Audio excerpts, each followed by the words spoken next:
Mari sua opa sua rohani tu debata sai gogol maka posi Yesus Kristus Tuhata.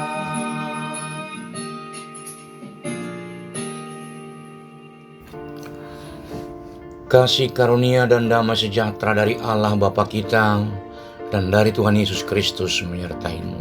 Amin. Selamat pagi Bapak Ibu, Saudara-saudari yang dikasihi Tuhan Yesus Kristus.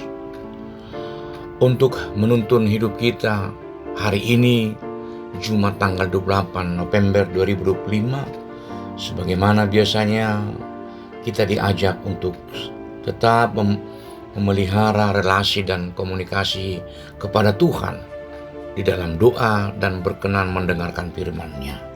Untuk hari ini kita mendengarkan nats renungan dari kitab Roma pasal 11 ayat 36 yang dibacakan oleh salah seorang remaja anggota jemaat kita. Nats renungan harian Jumat 28 November 2025 diambil dari Roma 11 ayat 36.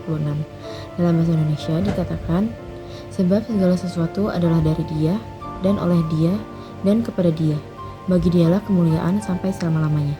Dalam bahasa Batak Widok, Aisian ibana do saluhut naro. Marhite-hite ibana jalan marhapatian tu ibana do sasudenai. Di ibana ma hasangapon salaleng-lalengna. Amin. Terima kasih atas bacaannya. Bapak Ibu, Saudara-saudari dalam nama Yesus Kristus, surat Roma ini ditulis oleh Rasul Paulus sendiri sekitar tahun 57 Masehi. Kemungkinan besar dia menulis dari penjara di Korintus menjelang perjalanannya ke Yerusalem. Surat ini ditujukan kepada jemaat Kristen di kota Roma sebagai ibu kota kekaisaran Romawi. Jemaat di Roma adalah percampuran antara orang Kristen yang berasal dari Yahudi dan orang-orang Kristen non-Yahudi. Adanya dua kelompok ini sering menimbulkan ketegangan dan perbedaan pandangan, pemahaman terutama mengenai kedudukan atau status hukum Taurat dalam iman Kristen, termasuk juga tradisi-tradisi Yahudi yang sudah ada sebelum mereka masuk jadi Kristen, dan peran Israel dalam rencana keselamatan Allah. Paulus ingin memberikan ringkasan teologis yang paling lengkap dan mendalam mengenai kebenaran Allah. Pembenaran oleh iman, bukan perbuatan hukum Taurat, dan keselamatan yang universal yang ditawarkan melalui Kristus.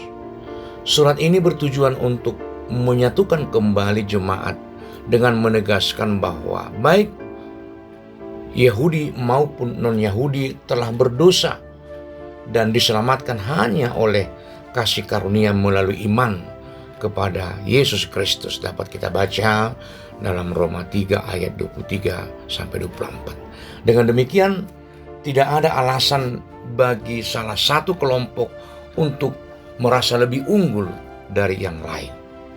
Paulus juga berharap Roma menjadi basis dukungan untuk misi pekabaran Injil berikutnya ke Spanyol. Memahami lebih rinci nats tersebut, sebab segala sesuatu adalah dari Dia dan oleh Dia dan kepada Dia. Bagi Dialah kemuliaan sampai selama-lamanya. Amin. Ayat ini adalah pernyataan teologis yang paling agung tentang kedaulatan atau kekuasaan mutlak Allah. Ayat ini menegaskan 3 profesi, yaitu dari Dia. Allah adalah sumber dari segala sesuatu. Dialah pencipta dan inisiator dari seluruh sejarah keselamatan manusia atau dunia ini. Yang kedua, oleh Dia. Allah adalah perantara atau pelaksana dari segala sesuatu. Melalui kuasanya, segala sesuatu dipertahankan dan diwujudkan. Yang ketiga, kepada Dia. Allah adalah tujuan akhir dari segala sesuatu. Segala sesuatu yang terjadi pada akhirnya akan membawa kemuliaan dan kehormatan bagi Dia. Nah, jemaat Kristen mula-mula mendapat keyakinan bahwa seluruh rencana keselamatan dari janji kepada Abraham hingga masuknya bangsa-bangsa lain bukanlah kebetulan atau hasil usaha manusia, melainkan sepenuhnya berada dalam kendali hikmat dan otoritas Allah yang telah terselami, yang tidak terselami.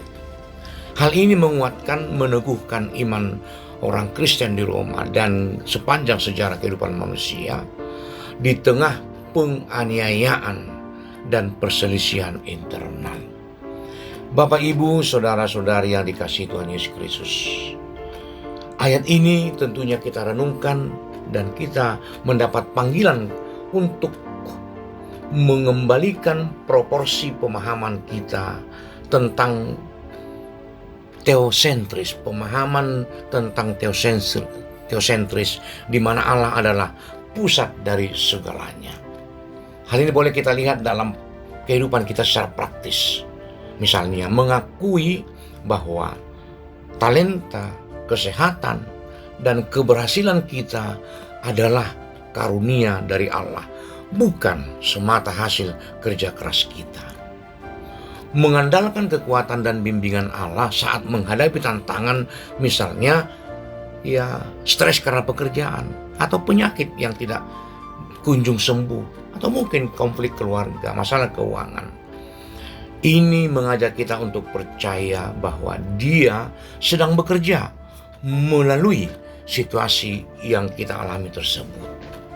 Untuk itu, melakukan setiap pekerjaan, baik yang besar maupun yang kecil, seperti melayani, mengajar, atau bahkan beres-beres rumah sekalipun, dengan motif untuk memuliakan namanya.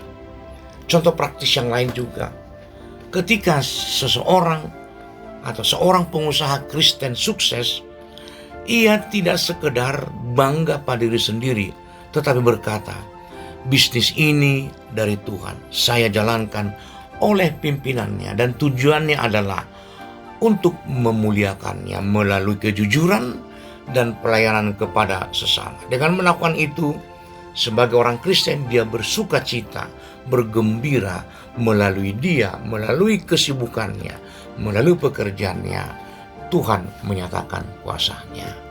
Untuk itu beberapa rangkuman yang boleh kita ambil dari ayat ini.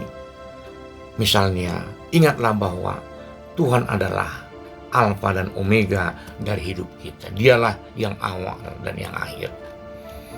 Untuk itu kita diundang untuk melakukan penyerahan sepenuhnya. Ketika kita menghadapi kesulitan atau keberhasilan, kita dipanggil untuk menyerahkan hasil dan prosesnya sepenuhnya kepada Allah.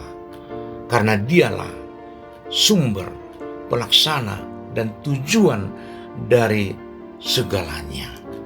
Untuk itu mari kita diundang mengingat tujuan tertinggi hidup kita adalah untuk memuliakan namanya. Sebab segala sesuatu adalah dari Dia dan oleh Dia dan kepada Dia. Bagi Dialah kemuliaan sampai selama-lamanya.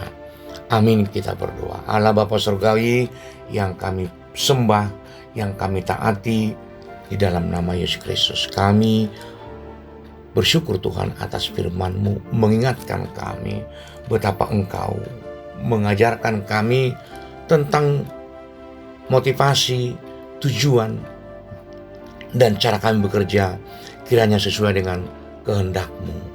Karena daripadamu kami terima apapun yang ada dalam diri kami, kiranya kami gunakan untuk memuliakan Engkau, mendatangkan kesukaan bagi diri kami, juga bagi orang di sekitar kami, sehingga namamu senantiasa dipermuliakan.